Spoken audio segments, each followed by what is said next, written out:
Let me start off today with, so we're gonna do section.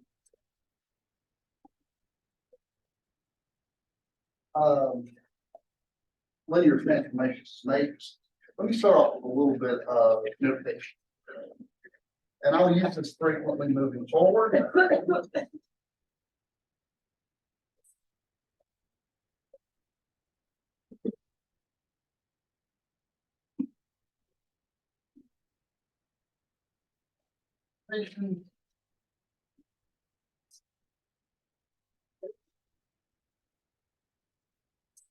Um,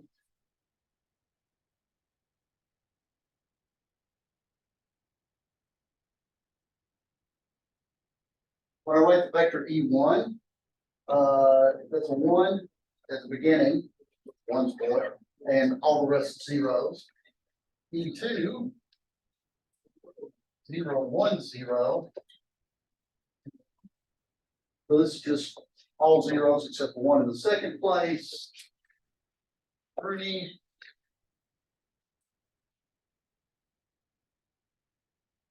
And finally, En and Rn is 0, 0.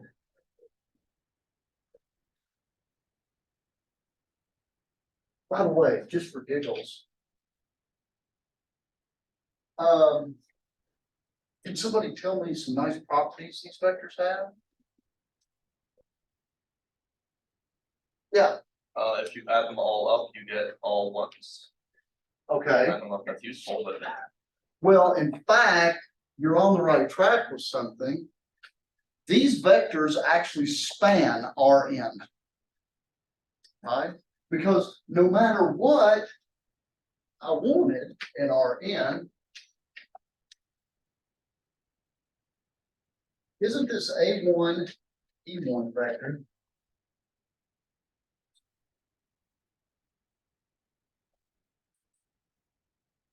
Everybody agree with me?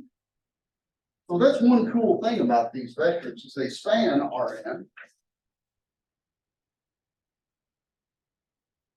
Everything in Rn is a linear combination of this.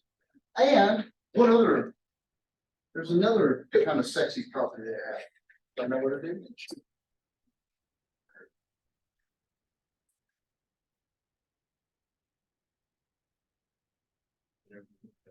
What's that? they're independent. That is exactly right. They are linearly independent.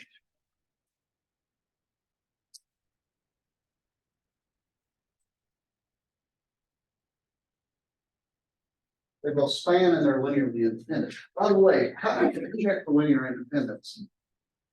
No free variable. No free variable. So it sounds like you're saying to me, maybe I should throw these into a matrix, right? That seems to be my cure-all for about everything. And if we do this matrix, E1, E2, up to En, it looks like this.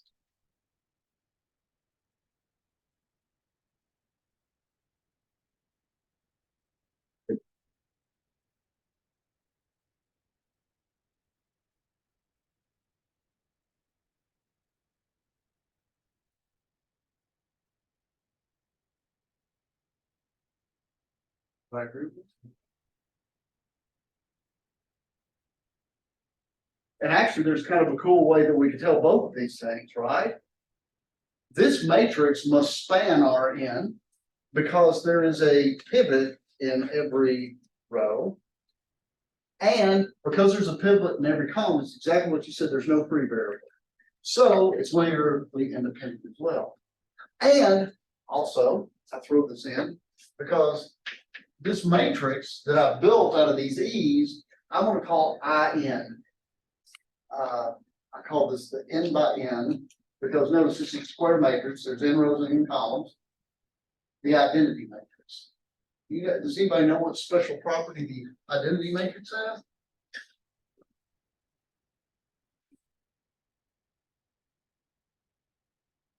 Yeah. If you multiply the a vector by that matrix, it's basically the same as multiplying by one. Okay, that's right. And in fact, you can ramp it up from there. Here, A if you have any n by n matrix, then A times I n. Actually, it doesn't matter what order. It leaves any matrix alone. And as silly as that may seem, that's going to actually be important. Let me sort of demonstrate this to you. If you have a matrix,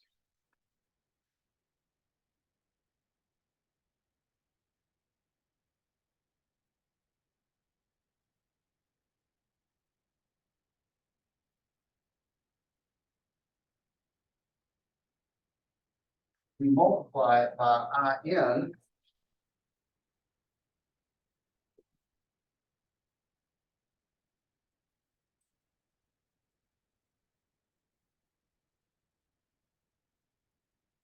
Well, let's see if we can see what happens. This row times this column gives you the first entry, which is A11. Right? This row times this column gives you the second entry, which is A12. See how it's reproducing everything? This row times this column, it'll be the third entry. Right? The second row times the first column. The second row times the second column.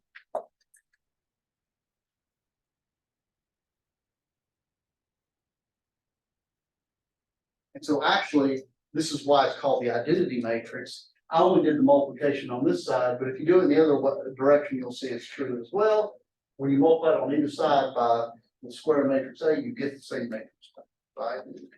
As silly as this may seem, it's actually going to prove to be useful later. So now that I've introduced the notation of the identity matrix, we can now start talking about this linear transformation as a matrix thing.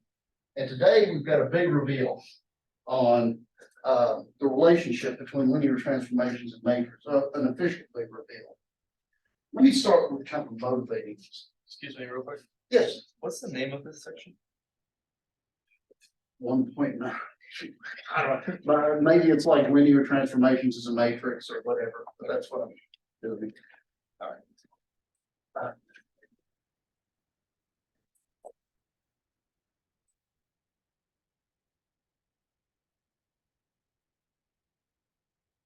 Lots of vectors in R3. Everybody agree with that? Infinitely many. They're all over the place. We've got space, right? I'm going to give you 3 items of information.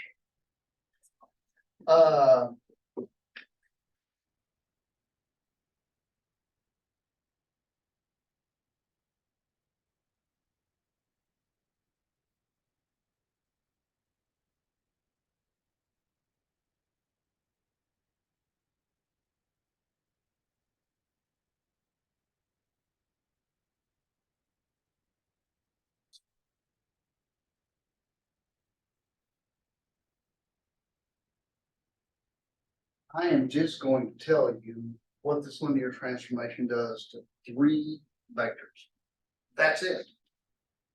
And there's the information.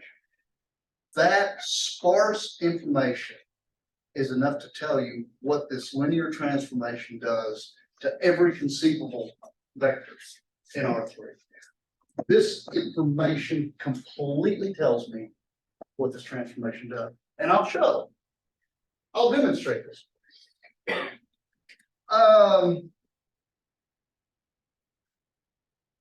So now my big question is, what is P of audience participation time?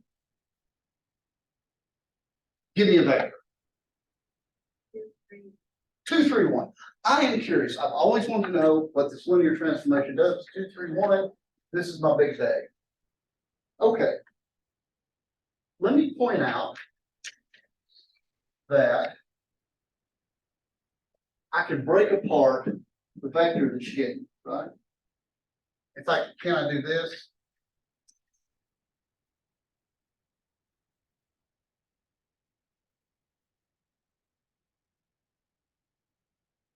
Right? Just kind of dissected it. And this is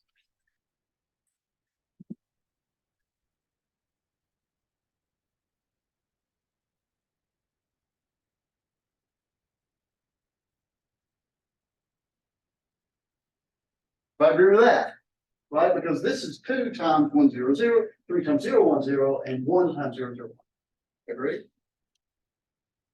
And this transformation is a linear transformation.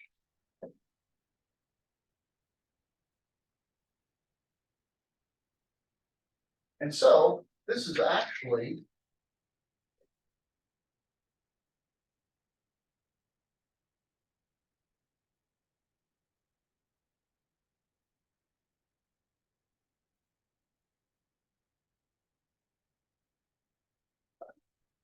linear transformations allow me to break things up. And actually, what else does it allow me to do? Constants. I can pull out constants. I can set those constants out.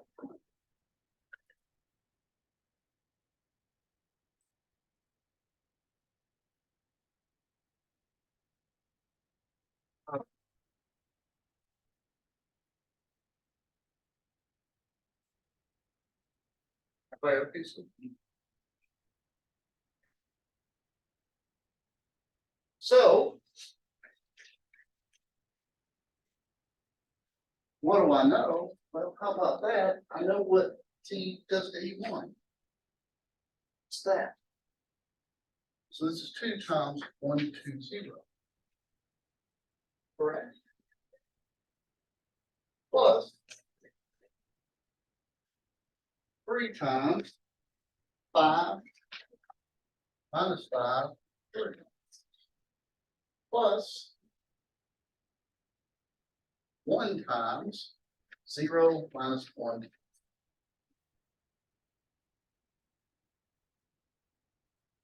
So what does this turn out to be? Well, in the first entry in that column vector is 2, and 15 is 17, and 0 is 17. 4 minus 15 is minus 11, minus 1. And 2 times 0 is 0, 9.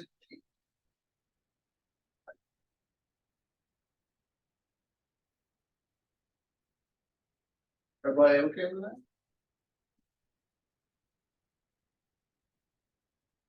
If somebody, so in fact, as it turns out,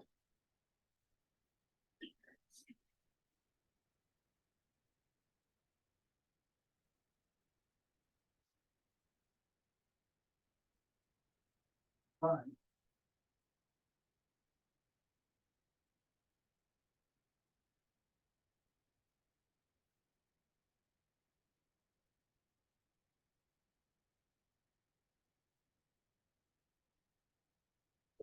But tell me what the matrix is.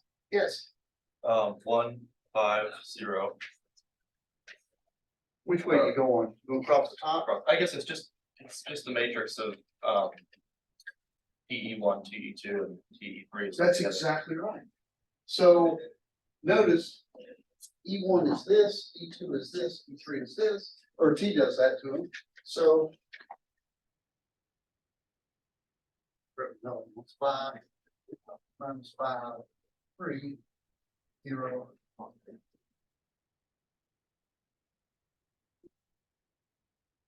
Check out what happens, right? I'm gonna expand this example into a theorem in a moment. But what happens to this matrix when you do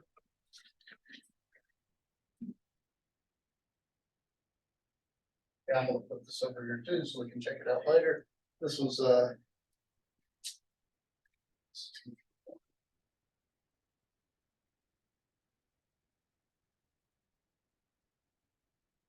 on that later. That's the result we got for the supply vector. If you look at 1,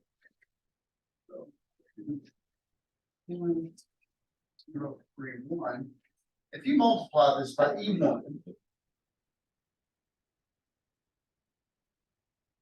think about what you're getting. A 1, a 2, and a 0. This just repeats the first column, right? And this is the way that we see matrices multiply vectors. And similarly, if I put in E2, I'll get the second column, and E3, I'll get the third column. Right? Well, let's check the one you gave us, right? If you look at P, or if you look at A times vector 2, 3, 1, this is 1, 5, 0, 2, 9, 5, 1, 0, 3, 1 times 2, 3, 1, which is 2 and 15, 17. 4 minus 15 is negative 11. Is the sign somewhere? Yes, I did. This is a minus one. See, caught myself. Math always takes care of you. 4 minus 15 is minus 11 minus 12. And finally, this times this, 0, 9. So just with these three items of data, this is kind of amazing. I know what that linear transformation does to every conceivable value in R3, and this actually allows me to write this as a matrix. So let me give you the following theorem that kind of formalizes this.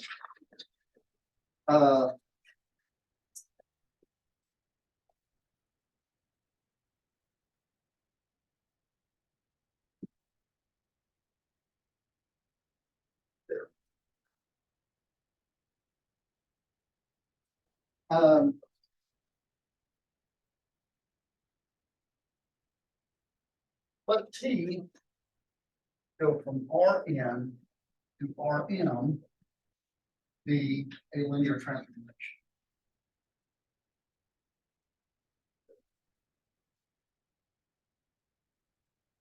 Then there is a unique matrix A such that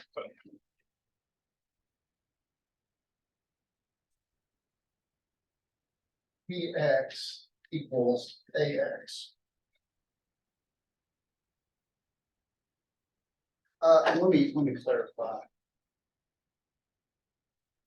This matrix is in R n by I'm sorry, m by n. There is one and only one m by n matrix that represents that linear transformation.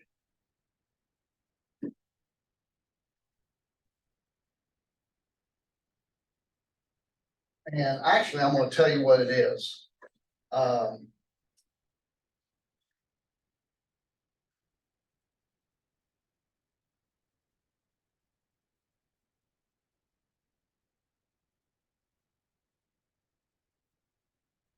And this is often called the standard matrix.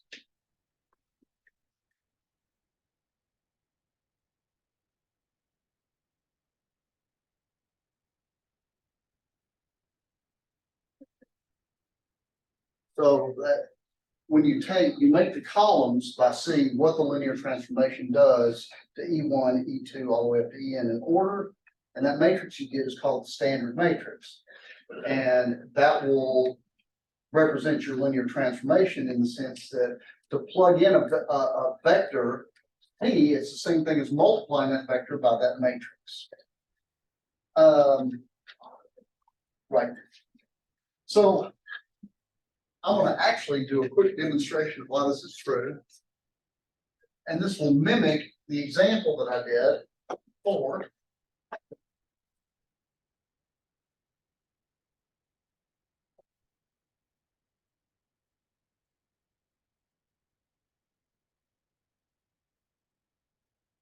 Okay, so let X vector be this, X1, X2, Xn in my coordinates.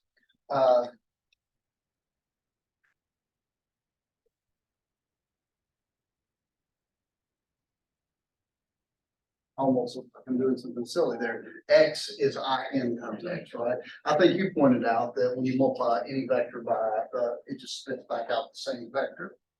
Why did I put this here? Well, I put that In there for leverage. In the identity is E1, E2 to En times X vector. Which we already know by multiplying these things out, this turns out to be X1 E1, X2 E2, with Xn E2. Right, because X1 is the top coordinate of that times E1, the second coordinate times the second column, third times the third column. So everybody cool with that? And so let's apply the linear transformation.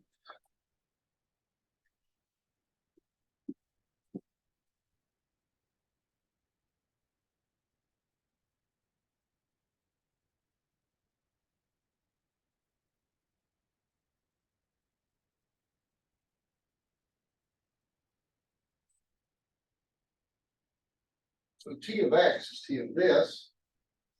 And because this is a linear transformation, I can rewrite this as X1 T E1 plus X2 T E2 plus Xn E2.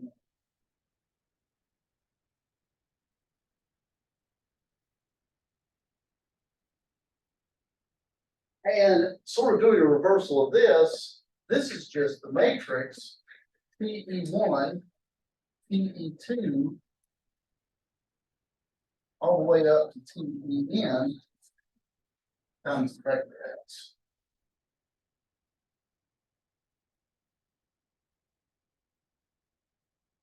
So this is the matrix A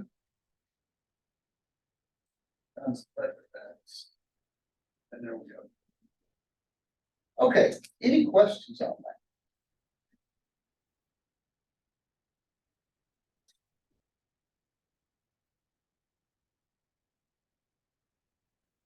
that? Okay, here's one that I left you with last time. I want to do some kind of looking at a geometric interpretation of some linear transformations.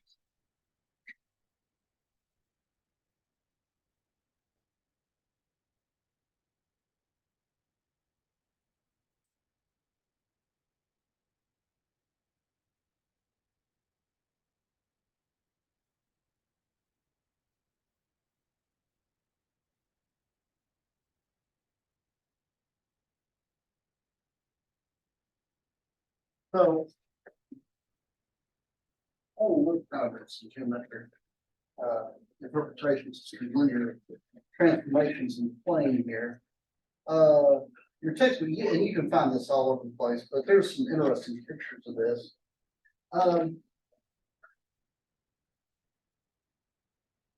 So for example,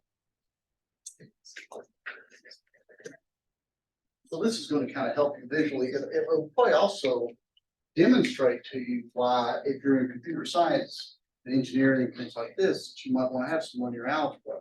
Because one of the things linear algebra is used in a lot is image processing. Suppose I give you this linear transformation here.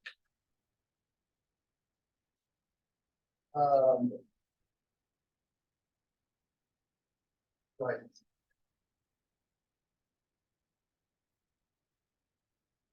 Well, let's say that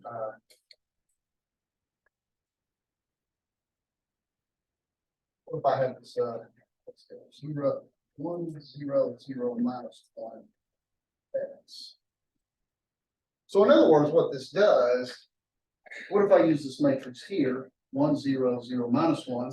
Notice this is almost like the identity, except this thing's negative. Right? So this takes XY to X negative y. So my question is,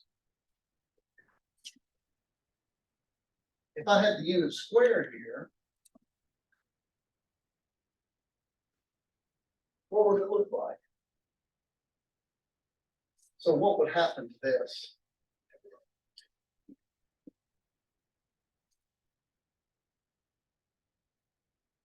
What would happen to, say, this image, if I drew this face in here, after I did this linear transformation? What does this do? This takes every x coordinate to itself, right? Those x coordinate, but but it reverses the sign of the y. Do I agree with that? So this point will become this point, this point will become this point, this point will become this point, so what would it look like? It's sort of physically like somebody took this and rotated it 90 degrees down. Do I agree with that? So like that. What about this?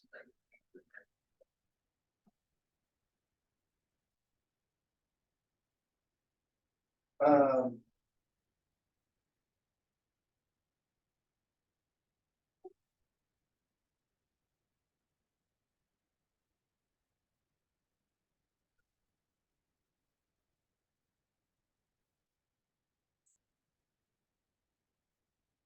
so what if we did this one? So what this does is this takes x, y, and spits back out negative x.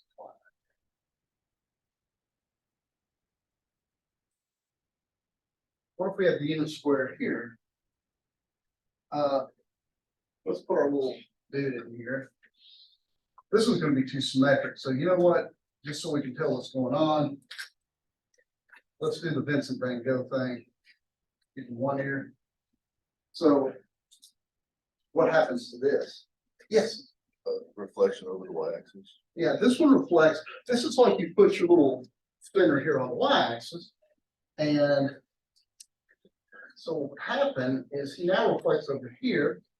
Notice how what you're doing is your y coordinate's the same, you're reversing the x coordinate. So his ear over here, which has a pretty big x coordinate in the box, will have a pretty big negative x coordinate, will be on the other side of space, right? Like that. By the way, how about this?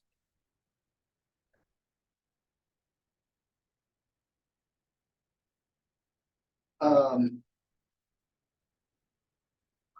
that's something. What if we have this?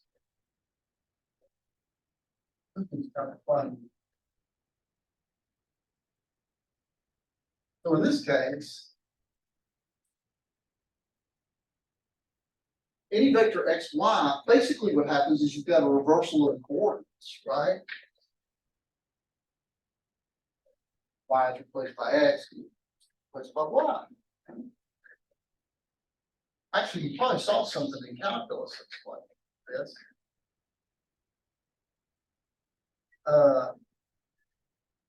Actually, let me do something like this here.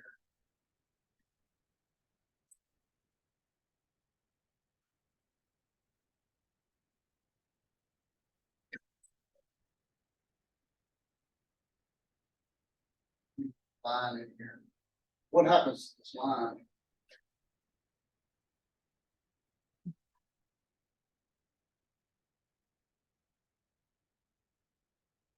Well, let's see if we can tell what happens. What would happen to this thing? Well, its x coordinate is 1, its y coordinate is, maybe 0.8. All right. So now its x coordinate would be 0.8, its y coordinate. Like that. What would happen to this point? It goes up here, right? Anybody can describe what's happening here? You've actually probably seen this in calculus, although it might be a little bit, or maybe I could work out. Anybody remember doing inverse functions? You remember that? What if you could solve for an inverse function? What's the first thing that you did? That's one thing that you can do, but if I said y is 3x plus 5, find the inverse function, the first thing you do is you replace every x with y and every y with x, right? And then you try to solve for y. It's the same principle here. Let me ask you this. Can anybody describe all the points that will be left alone by this transformation? That's actually going to come up later too. It's kind of cool. So this point moved. This point moved. By the way, 0 won't move, right? Because it's linear transformation.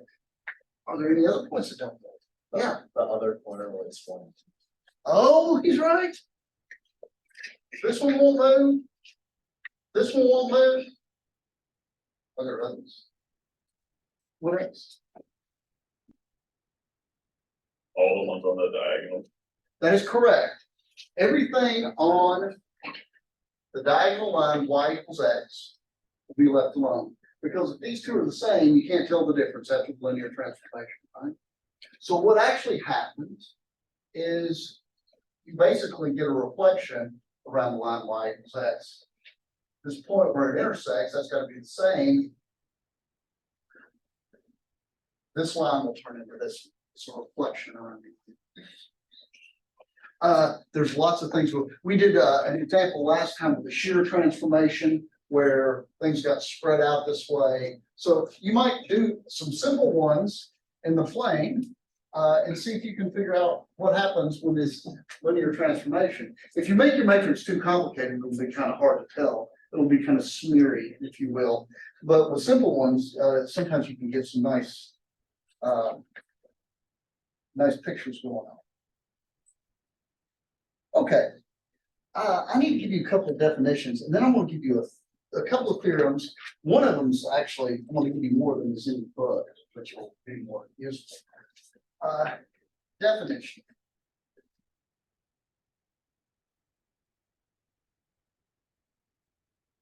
Let's let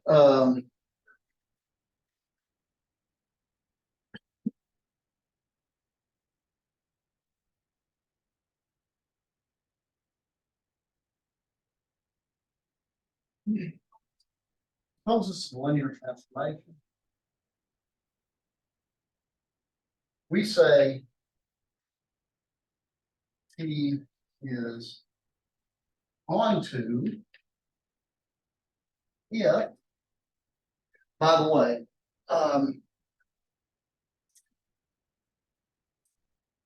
what's the domain of this linear transformation? Rn. Rn. It's just all the stuff that you can plug into T. So Rn in this case. What do we call Rm? What is this? The codomain, right? Or the target codomain. We say T is onto if Rm is the range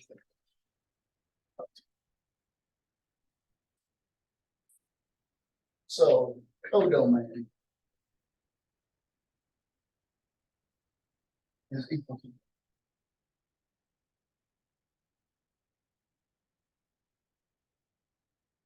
I remember we drew the distinction last time. The range is just everything that gets mapped to. The codomain might be bigger.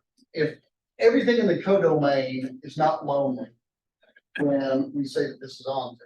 So another way to put this is for all B vectors in Rm, there is a vector A and Rn with T of A equal to. Nobody's lonely over an Rn. Everybody's got a dance partner. No matter what your vector is over here, there's another vector that wants to dance with it. T of A goes to B. Okay. Another way to put this is, so here's another way to put it. Given any B in Rm, EA equals B has a solution. So if you take the matrix for T, we know how to get the matrix now. Take the matrix for T and look at AX equals B, it's consistent. There's at least one solution. That's what it means to be onto. Nobody's lonely over an Rm. Everybody okay? By the way, suppose we take T and make it matrix A out of it. So we figure out what the matrix is, like in the earlier class. Can somebody tell how you can look at that matrix and tell if the transformation that the matrix came from is onto or not.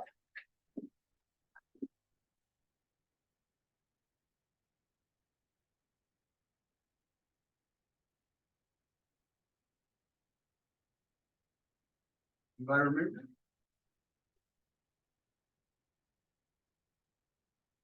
Yeah. I think it is. Well, if you look at the matrix A through C, if there's a pivot in every row, it's on it. All right, y'all remember that about how that if every vector is in the span of the columns and there's a pivot in every row, right? That's actually a practical way to do that. And I'll show you that in a theorem in a bit. Okay, so here's a companion notion. Definition. Yeah, T from Rn to Rm is again a linear transformation. We say T is 1-to-1.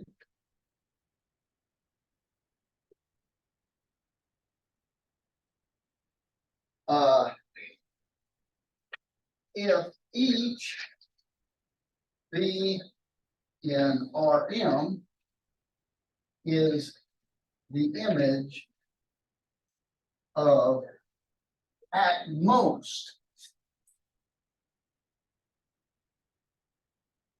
one vector in Rm.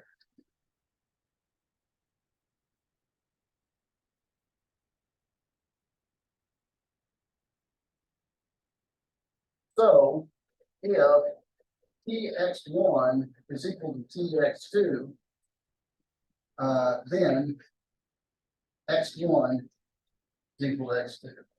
So if you have two vectors that go to the same place in Rm, they had to have been the same vector in the first place.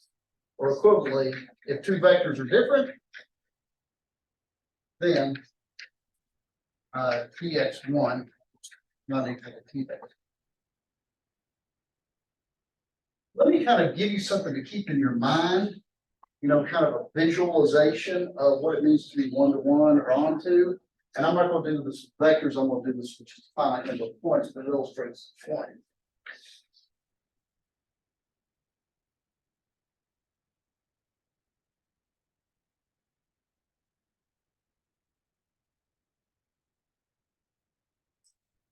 Okay, so this function here,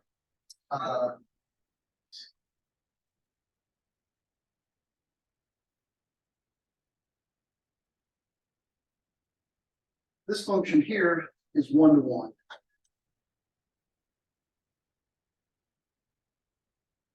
Because do any two different things go to the same thing over here?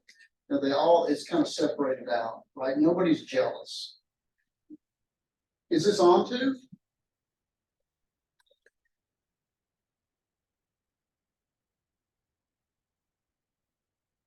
Because this was lonely. Nobody wanted to dance with this one, so not on. This one right here.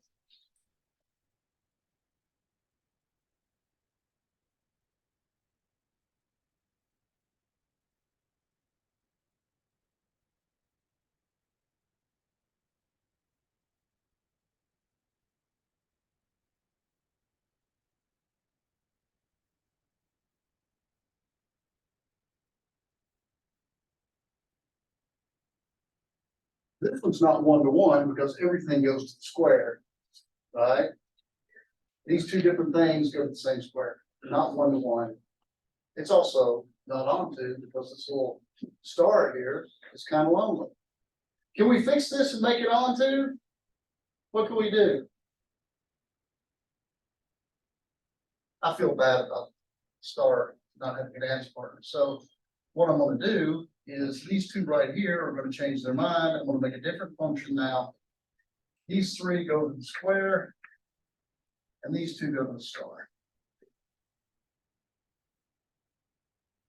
This is, onto. Because everybody's got a dance partner, but not one. Because there's some jealousy, right? These two want to dance with the same person. By the way, in that second one, I made it be neither one-to-one nor onto, right? Then I made it onto, but it's not one-to-one. Can I repair this and make it one-to-one? It's impossible, isn't it? Because there's there's 6 over on the left, and there's no way for everybody to not be jealous. If I take them all over here, somebody's getting one-to-one part. Everybody, okay, any questions? All right, so for linear transformations, I'm going to give you a couple of theorems that are going to help us out a little bit.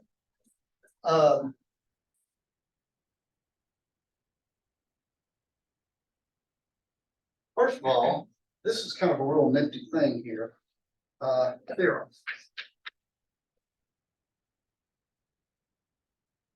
Let T from Rn and Rm be a linear transformation.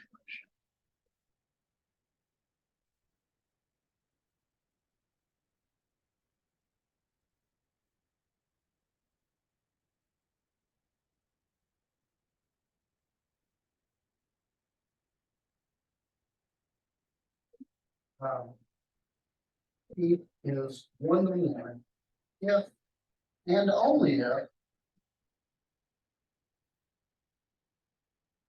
Tx equals 0 bar has only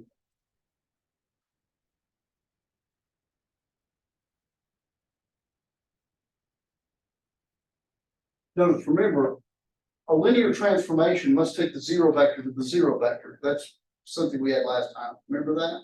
You have to take the 0 vector to the 0 vector. If there's only one vector that goes to the 0 vector, it's 1-to-1 automatically. You don't have to check anything else. And that's a real cool thing about this, because there's a lot of vectors in there you would expect. But all you have to do is check if it's sort of 1-to-1 there, right? If the 0 vector is the only vector, or if T of x equals 0 has only the 0 vector as a solution, the whole thing's 1-to-1. So, let me demonstrate this for you. Prove it. On the first hand, if T is 1-to-1, and T of x is equal to 0, then since T of 0 equals 0, it must be that x. So if I have T of x equals 0, I know that this is one solution. But if the transformation is 1-to-1, there can only be one vector that goes to 0, so that x has to be 0. That's easy. What about the other way? On the other hand,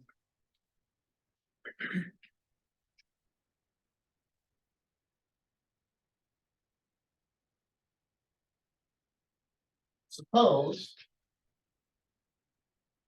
Px equals 0 has only trivial solution.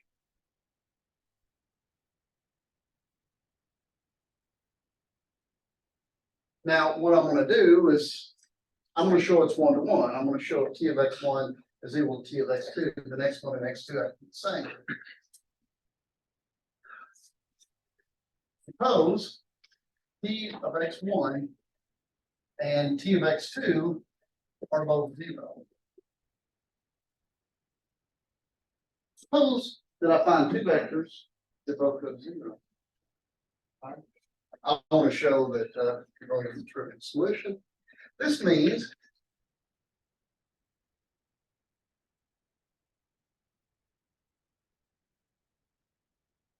everybody agree with that?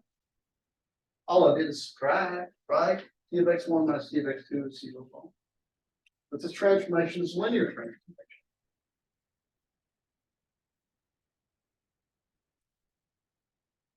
So I get that.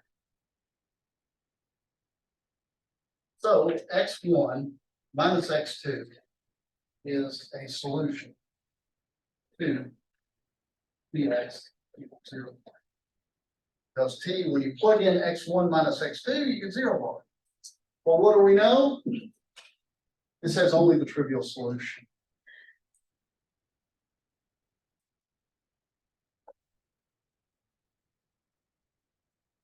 And if x one minus x two is 0, what does that mean about the relationship between x one and x two?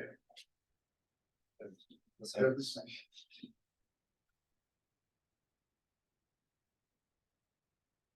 Okay. Any questions? Okay, in the last little bit, I'm going to give you a theorem that you can find in your books a little bit, but I've added a lot to it because I want to give you a lot of different ways to think about this. And so this is I'm going to call this Jim's workaday practical theorem about telling things are one-to-one and onto. So theorem. And I'm not going to prove this one. I'm just going to kind of talk through maybe a little bit of it.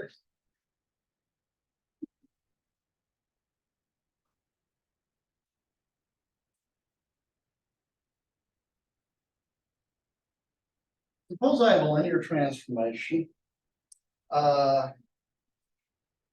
and suppose T of x is AX, or A in R.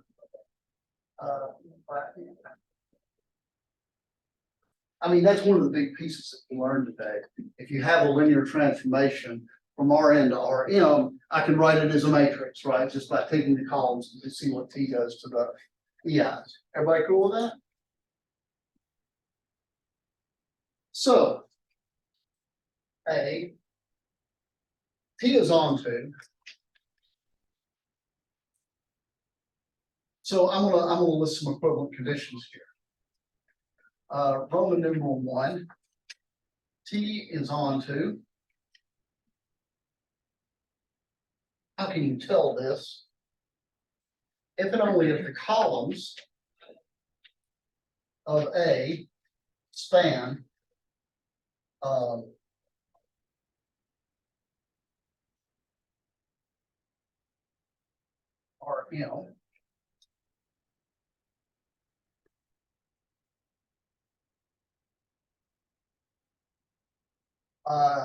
Three, if and only if there is a pivot in every row.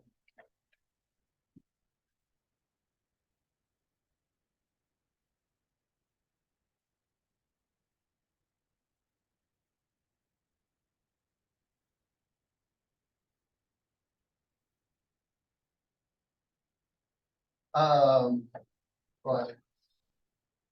If and only if there are M.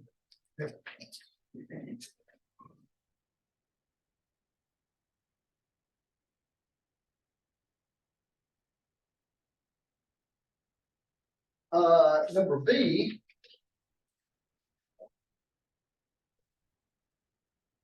P is 1-to-1. This is the same thing as saying Px has only if 0 has only previous solution.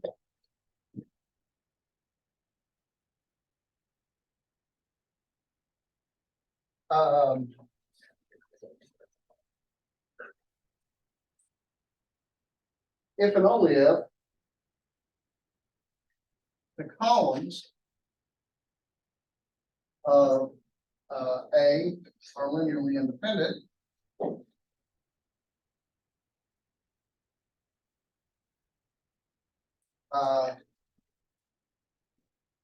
if and only if there is a pivot in all columns,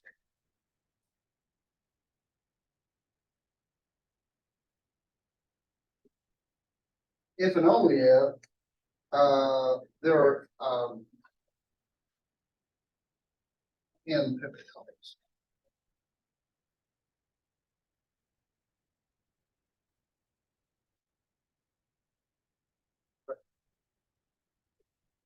So this actually, should be useful.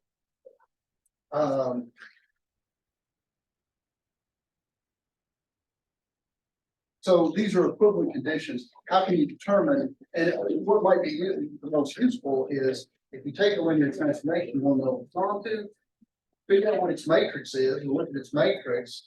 And look at this. Is there a pivot in every row?